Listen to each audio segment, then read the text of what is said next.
All right, guys, it's time to address one of the most common spine issues, and that would be a bulging or herniated disc. And a lot of people deal with this, and it gets really scary because you could have some nerve issues. That disc comes out of its space and it presses against some different structures, but definitely nerve issues. You could feel that in your legs or even down into your feet. And almost one of the worst things that you can do necessarily is to stretch, your legs, your hamstrings. That's not going to do a lot for you. That's not what you're going to need to do.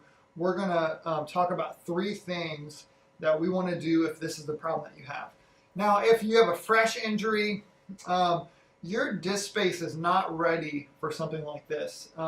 You want to wait a little while, make sure your doctor says it's okay for you to start doing things. Maybe you're already working with a physical therapist. But we are going to decompress the spine. That's number 1. We're going to fix the list, and we already looked at videos on how to find the dysfunction and to start to fix it and things that you can do for posture. And the third one is extension. And with extension in the back, we're going to try to recapture some of that disc, and then you won't have some of maybe these other symptoms. So for decompressing the spine first, it'd be great if you had like a pull-up bar or something, even if you were in your gym or at home, you had like a doorway one. You're letting your legs kind of hang from this bar. You want your toes actually touching the ground. If our feet are up off the ground and we're hanging, you want the weight of your lower body to pull and lengthen that spine.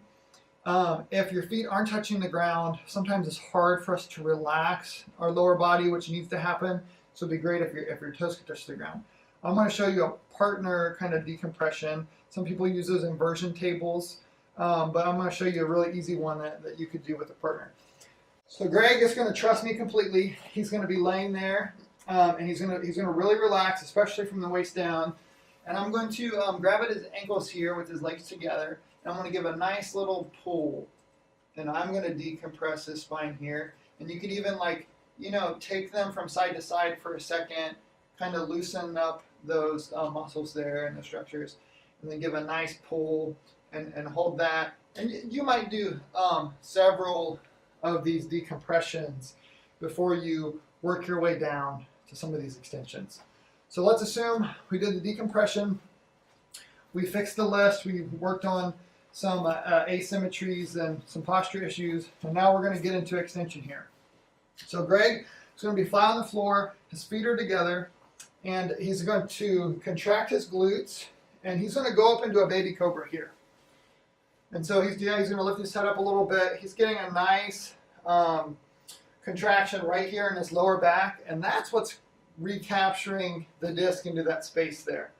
So he's going to do a couple of these with each baby cobra, or eventually cobra, that we're going to get into. You're going to want to try to go a little further into the top of this movement here. So go ahead and let's show them like a full cobra. So come up, yep, just like that.